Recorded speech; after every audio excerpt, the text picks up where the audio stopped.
You're tuned to Nobidad TV, a Cape Verdean production.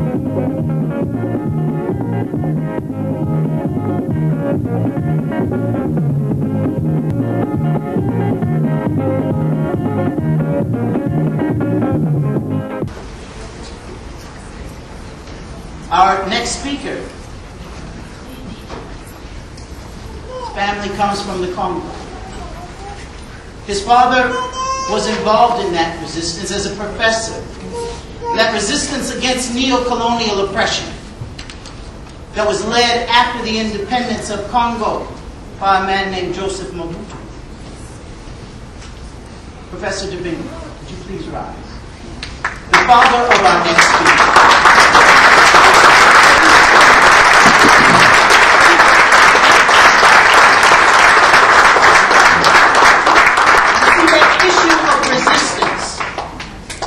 Colonialism to neo-colonialism to the oppression of any people is one that is passed on from father or mother to son and daughter. We reflect the actions of our elders, and your children will reflect the actions of you. This young man is currently a PhD candidate at Georgetown University. He also is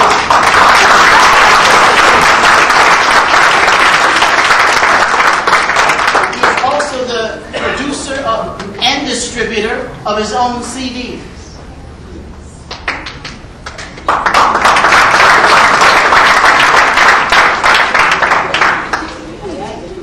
Books too, books too. And published. An extraordinary young man, a new voice, not only here coming from our community where he did grow up here, but nationally and internationally. I'd like to bring forth Omekongo Dibinga. Le finale déjà arrivé. Mon peuple africain, partout dans le monde. Levez-vous, levez-vous, levez-vous. America, land of the free, home of that brave slave who fought so that you could vote, even though you don't. A land where you can fly high like a bird in the sky, or be dragged like a bird through the streets of Jasper, Texas. A land where blacks run around like we don't know who we are, and have a record company make us superstars. You see, this is America where you can get paid to be ignorant. Get more props coming out of jail than trying to be diligent. Indigent is what we are, spiritually decadent, blaming ourselves for slavery, while other folks have yet to repent. Man, they must be heaven sent. We feel we have to go to school where they rank, pay him rent, smile in his face and always act content, spend $650 billion a year building his encampment while spending on us just 7%, thinking if we go to a black school it'll be any different, when in black and white schools they control the endowments. How in the world can you rise when you keep looking at yourself through the shotguns he calls his eyes, when you're afraid to speak about your beautiful black skin because you have a fear of offending him? You can never win until you wake up from within. Learn who you are and experience jubilation. Like a Negro realizing he's an African. I said like a Negro realizing he's an African. You see, we have trouble uniting because we don't trust each other. Neither sister nor brother. We are dying, my black family, and I know you can't stand me because of what I'm saying, but we need to stop playing. Look at you. Descendants of almighty Africans trying to be egocentric Europeans and doing a horrible job at that. Running around like chickens with your head cut off, or putting polluted, decomposed KFC chickens in your bodies, killing yourself both physically and spiritually. The time is late. The hour is now.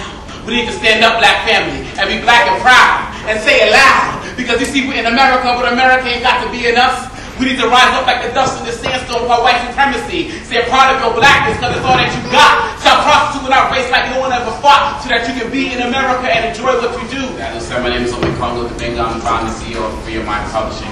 Poetry, hip-hop, in English and French and Swahili. I've been writing for about 20 years since I was your age. And so I'm really hoping that some of the words that I share today, some of you all can be inspired to tell your own story properly and righteously and celebrate yourself and your people in the proper context, as Cabral and Dr. King did as well. My tool of doing that is poetry and hip-hop, so that's what I'm going to share with some of you all today. Is that all right? Yeah.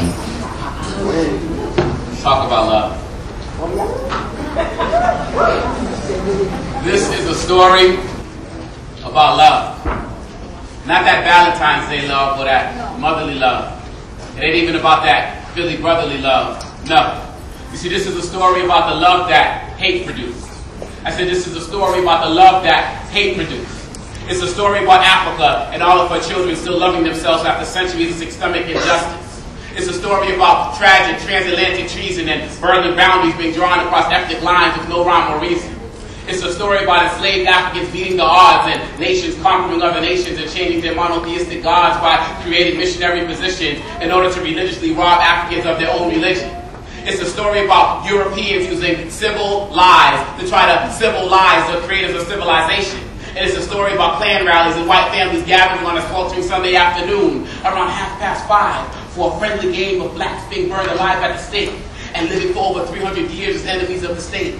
It's a story about Jesse Owens humiliating Hitler and then being humiliated upon his homecoming when he was still treated like a second-class citizen. It's a story about kings losing their crowns on Tennessee balconies and Malcolm Slade for pointing out white fallacies. It's a story about Joanne going from America's daughter to persona non grata under the name of Asada. And it's a story about Congolese genocide in the name of coke and diamonds and gold, and about Southern Sudanese slaves still being sold in this new millennium. It's a story about Garrett Morgan creating the gas mask that will save the lives of millions of firefighters who will then take their own hoses and turn them on our own people, igniting an international fight for civil rights. See, this is about that production process, manufacturing love in fascist factories and capitalist corporations. It's a story about Queen Mothers giving more meaning and life to the movement, and about Muhammad's messages to the black men and marches on Washington. It's a story about Reverend Bernice picking up her father's crown and Malcolm's children preventing his legacy from being bought and sold on the down low. It's a story about Marian Anderson shining on the Washington Monument stairs after years of contempt from her peers. It's a story about Tuskegee Airmen being humiliated and discriminated against, yet never flying their airplanes into the World Trade Center because our people are too forgiving in the face of ingrates who don't appreciate our good naturedness. It's a story about Ali standing strong in protest of Vietnam and Sam Cooke swearing to the death that a change gonna come as Major League Baseball welcomed Jackie Robinson. Though Fritz Pollard's family still waits for his induction into the should-be-shamed NFL Hall of Fame. Nevertheless, it's a story about Venus and Serena Williams picking up on Althea Gibson's greatness and Arthur's ashes and winning at Wimbledon. And about Tigers making our competition retreat into the woods. It's a story about the brothers and sisters in professional sports taking care of their hoods, and those conscious hip-hop artists protesting to keep our educational system from becoming no good. It's a story about brothers and sisters dying on the front lines of Vietnam, Korea, and Kuwait so that the world will see the first black Secretary of State. And it's a story about the nation's defense being placed in the hands of a sister, and about Lawrence climb up a hill to humility, and the government's attempts at futility to break our attempts at unity. It's a story about our people becoming black and proud and not being ashamed to say it loud. Can you hear it? It's the sound of all the love and hugs being exchanged at the millions of marches, and our people committing themselves to help around the golden arches. It's a story about our people reclaiming their identity, like moving on from Roland to Askia, and international protests to try to free Mumia. See, this is a story about love in the face of a system that hates us but cannot live without us. But most importantly, it's a story about God's chosen people rising up from the dust. You see, this is a story about love.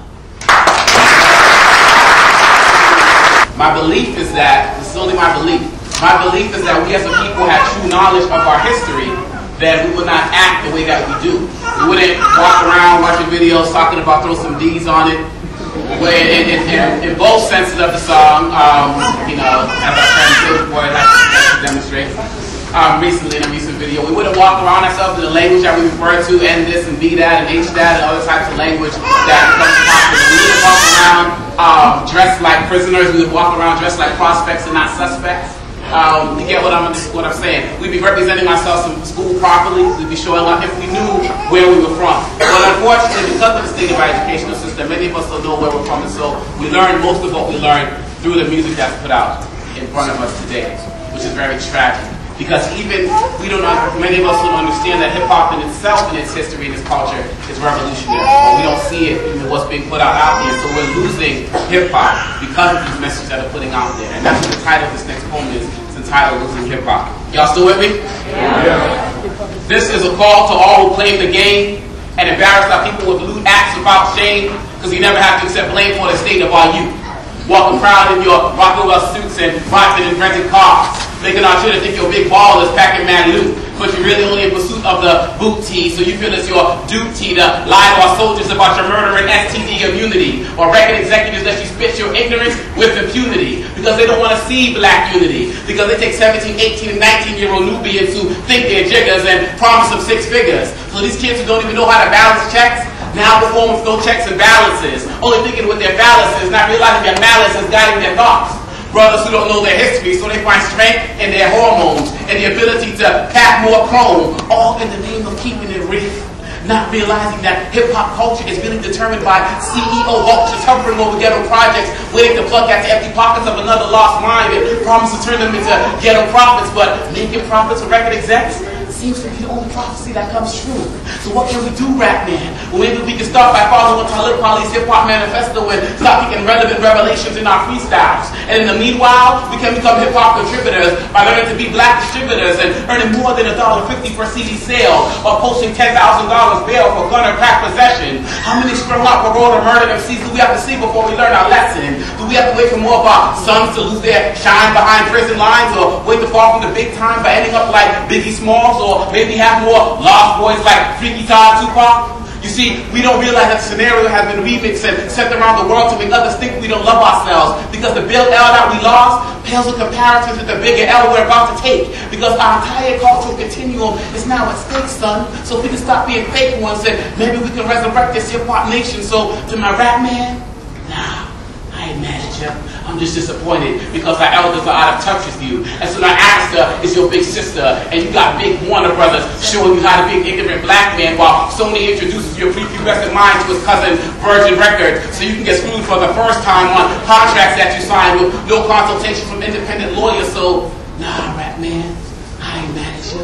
I'm just disappointed because too few have pointed out the error of your ways. And so now these proud to be black rappers are approaching the end of days where it's a matter of life or death jam for consciously deaf fans who don't want to fuck most deaf because they lost their common sense in their quest for green dead presidents instead of black ones because it's bigger than him. Right now, as it always has been. You see, hip-hop has been in our soul throughout the ages. Even before Clive Davis decided to be a bad boy. Hip-hop had its history in House of Fulani Fables with call and response, and even in the Yoruba language, Congolese nuances, making its way through transatlantic slave voyages all the way to the Negro spiritual black power and civil rights movement. So once you realize hip-hop had no official stock, the record execs have the power to bring it to an end. So to my rap man, stake your claim to this game as owner and king instead of its pawn. And to our elders, take our rappers by the hand and walk them along through this concrete jungle, so they no longer have to wonder why hip-hop is going under. And we can come together with the youth and the elder. We can truly take control of this hip-hop agenda, because right now it's self-destruction. It's heading for self-destruction.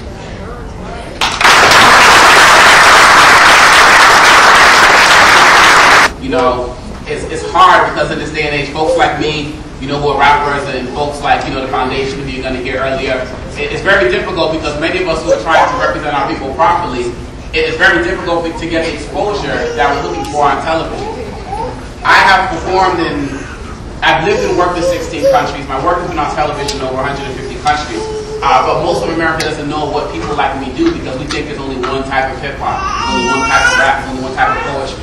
So what I want you young people to realize is that there is a concerted effort. I'm not going to call it a conspiracy or anything like that, but there is a concerted effort to make sure that you all do not see yourself represented properly on television, because they know if we don't see ourselves represented properly, as Malcolm X said, if we think we never did anything, we can never do anything. And so what I'm calling is for all of you all young people to really wake up and pay attention to the messages that are being put out there on TV, because now, the way I see it, it's almost as if TV is a new PhD, almost. And it's kind of unfortunate because I'm a PhD student and I'm like, you know, well, my journey to be of value nowadays. But unfortunately, we live in a culture where you see like a Sanjaya or somebody who was on TV, just as long as they're on TV, we tend to believe it. We tend to go with what they say. So when people are putting out falsehoods like, you know, some of our presidential candidate spouses, you know, we just tend to believe it because it's on TV. Because TV is a new PhD. And so you have to be mindful that the messages that are being thrown out there are really tough. And sometimes I argue with my wife because I tell her, like, you know, if I was a reformed pimp, or if I was a former drug dealer, you know, or an ex-convict, and then I started doing this poetry, people would be like, you know, oh, he's a man, you know, he turned himself around. It's almost, we have to feel like because we have no rights of passage programs in America, correct? So we feel like we have to go through these things. So he was in jail, he's the man. You know, oh, he shot 2 dudes, he's the man. Or he got shot, he's the man. You know what I'm saying? It's like, so those are the things that become our rites of passage programs, but we don't know anything about ourselves. So I told us, like, I probably have a record. I've met Russell Simmons, I've met all these cats. Life Jennings, all these guys, I've met all these guys, they see my work, you know what I mean? But so there's an effort to not put these things out there. So you have to be mindful of what this music is doing to y'all. I tell her, you know, like, you know, maybe if I was like a robber, maybe if I was a hustler, maybe if I told y'all I was a stone cold killer, got 3 bodies on because they owed me Skrilla, maybe if I bragged about my 3rd leg and now I got black and Asian chicks up in my bed, maybe if I told y'all I used to that's what they do. Maybe if I told y'all I used to sling every day because I had to feed my daughter in this hustling way. Maybe if I welcomed y'all to my big fat crib, showed you stuff you can't afford so you can see how I live. Maybe if I got on TV with my big fat mate and said I only ride rhymes when I get high or drink. Maybe if I drove around in my drop top made that, called you a window shopper because you couldn't afford that. Maybe if I ordered diamonds from head to toe with no more kids killed in Congo. Maybe if I told y'all you couldn't ride with me, would you hate yourself and wish you were high with me? Maybe if I told y'all about this fantasy, would y'all be a hater and wish death on me? Maybe if I got down with underage girls, yo, would I can hear playing on the radio? Maybe if I told y'all this was my lottery, could I make you go out and buy my CD? Maybe if I served the South Bay and bragged to Jack, would I get street credit? Would y'all blast my tracks? Maybe if I told y'all about how I beat my wife sis and my wife beat her, would you still think I'm righteous? Maybe if I told y'all that school was whack and the way to get rich is to learn how to rap. Maybe if I told y'all about all the girls I laid and how you couldn't roll with me if you wasn't paid. Maybe if I told y'all I'm from a broken home and how my pops wasn't nothing but a rolling stone. Maybe if I threw cusses in each 3rd word, would you feel I can flow no matter what you heard? Maybe if I made a song full of nothing but hooks, would I go down as the golden rap history books? Maybe if I was accused of dumping on girls, Lord, would you nominate me for an image award? Maybe if I told y'all about this fantasy, would y'all be a hater and wish death on me? Maybe if I got down with underage girls, yo, would I be there playing on the radio? Maybe if I told y'all this was my life, babe, could I make you go out and buy my CD? Maybe if I, yeah, man, I'm not here trying to get some street cred. I never smoked weed, man, never shot no feds. I never raped no girl, smacked up on my wife. And if I ever beat her, oh, she takes my life. I never hit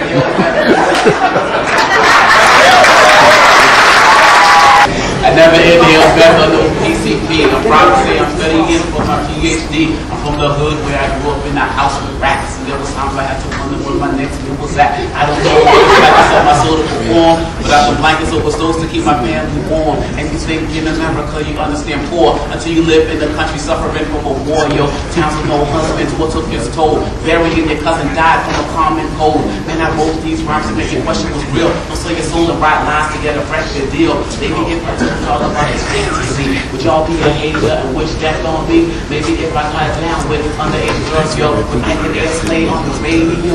Maybe if I told y'all this was my life, baby.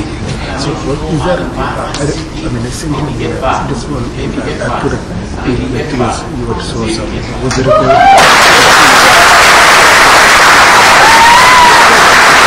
See what's tragic? What's tragic is about what we're going through now is we don't really see the consequences of the actions that we are partaking in right now. Many of us, and it's not just you, I feel like we as an American culture, we live in this glorified culture where we don't really have a connect with what's going on as relates to death. I heard a comment that was made the other day where someone, one of you all's ages, said, when I die, they're going to have my funeral at the Fleet Center. Okay, now. You know what I mean? It's like we look at deaths and cemeteries and funerals as like, you know, it's just this big thing. It's just going to, you know, we're going to like come back and like where it's a video game with extra lives or something like that. You know, we have to realize that we're caught up in this fantasy world of guns and violence, and we have to realize that these actions that we're taking, there is no coming back. Coming back from getting killed. Some of us will not come back from going inside these prison systems. Now trust me, like I said, I've been all around the world. I've seen prisons all around the world. Nothing worse than what we have here in this country from what I see. I've been in prisons all across this country. Do you know that in this country, for all of y'all who aren't paying attention in school, showing up late, not focusing, not trying to get real jobs, not taking advantage of the opportunities you have, do you know that there are prisons in this country that have been built based on your 3rd grade reading scores? Did you know that? This isn't a scare tactic. This isn't a joke. Somebody said that they do that. All across the country, do you notice that places like California, Arnold Schwarzenegger is trying to take more money from education so he can build more prisons? Do you know that between 1986 and 2002 or something like that, in California they built 16 prisons and 1 university? So if you knew these things, you would realize that if you don't take advantage of the institution that you are in now, which is school, there's another institution just waiting for you. And unfortunately, I've been in the prisons here in D.C. This is a nationwide phenomenon. The U.S. prison system is so glamorous and so organized that they're going to other countries saying, hey, anyone knows how to lock people down? We do. Let us show you how to do it. They're privatizing prisons in other countries. They're waiting to fill it in their empty prison beds, waiting for us to mess up. So you have to keep in mind, take advantage of what you have now, because 10 years from now you're going to be saying, I'm glad I listened, or I wish I listened. This next poem is entitled Big Business. When I was a child, a news reporter once said that crime doesn't pay. But there must have been a disruption in the airwaves, or maybe I changed the channel too soon in a rush to watch my morning cartoons. You see, something must have happened that day. Because now that I'm older, I realize I didn't hear him say the rest of his sentence. You see, he must have said, he had to have said, crime doesn't pay those who are incarcerated. Because the prison industrial complex is a multi-billion-dollar business. You see, the entire system takes victims and invests them in prisons where they accrue millions in the interest of politicians and corporations. Government organizations like the American Legislative Exchange Commission trade legislation for covert compensation from conglomerate groups and repeat pursuits to get to spend more time for petty crimes so they can get more loot at the expense of every aspect of American industry. Companies like Nexo and Marriott take a profit off the top of cafeteria college services, all while earning a double income from inmates who eat from that same Nexo plate. So you can be getting your bachelor's degree or your master's degree or your PhD or serving 25 to 30, but you're eating from that same dirty system. So listen close, because it's only the beginning. You can now buy furniture manufactured by prisoners. The prison labor is so diversified that inmates don't only make license plates anymore. Maybe you got CEOs so hyped up on big bucks that they're getting ill, waiting on crime bills to overflow the penitentiaries they build on the backs of taxpayers. Private prison concentration camps creeping up in Boston and Texas and Oakland and D.C., waiting for brothers and sisters like you and me to enter that new door of no return called the U.S. judicial system. Federal and private buses on highway transit, simulated transatlantic slave voyages of overpacked cargo, while the government places embargoes on family visitation, saying that all inmates are threats to mankind, but 70% of those locked up haven't even committed violent crimes. Is it not time for a change? Time to change the way we serve? Time? Isn't it time for prisoners to no longer be paid in developing countries' wage for labor that yields billions of profits of corporate killers of colored America? Isn't it time for banks to stop claiming that they build community ties when they secretly devise schemes to lend and repossess people of color's American dreams, all while helping prisons survive with hefty loans to better accommodate those evicted and convicted? Now, I ain't saying that no one belongs behind bars or that violent criminals shouldn't suffer to the fullest extent of the law, but I think it's also a crime to have NASDAQ stocks rise as prison construction at all-time highs and standardized test scores at all-time lows. Because incarceration takes precedence over educational woes. Because I'm sure you didn't know that many of those locked up don't have a high school diploma or a GED, but they must be getting some form of education, because just keep throwing the book at them. See, there's something wrong when a society seeks to incarcerate before it educates, when inmates can't vote, but their mass incarceration rates with elections for senators. And it makes almost everyone locked up a political prisoner. In the eyes of senators, still with servants and cahoots and corporate criminals all cashing in on crime. Now, who's going to prosecute that? Well, we've already started to act by letting these corporate cops on their billionaire backs, and we may not have millions of dollars, but we have millions of misguided minds misinformed about the prison system. And so we're going to teach the world about prison proliferation, expensive education, and violent intervention programs, because it's time to tell the government that they can no longer have fun incarcerating our daughters and sons, because day by day and one by one, we're going to make sure that crime really doesn't pay.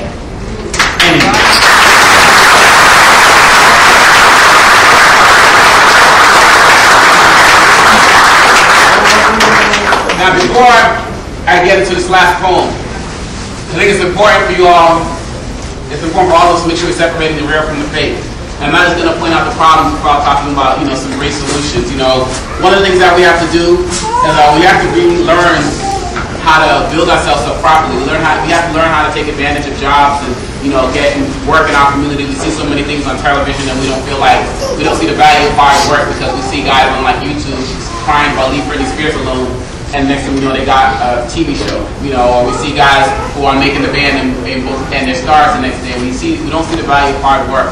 For anybody who's interested as a teenager and like getting out there and trying to find jobs but don't really know about the interview process or anything like that, through Free Wine Publishing, I brought a book with me entitled Put Your Shoes On, which is a step-by-step guide for young people entering the workforce.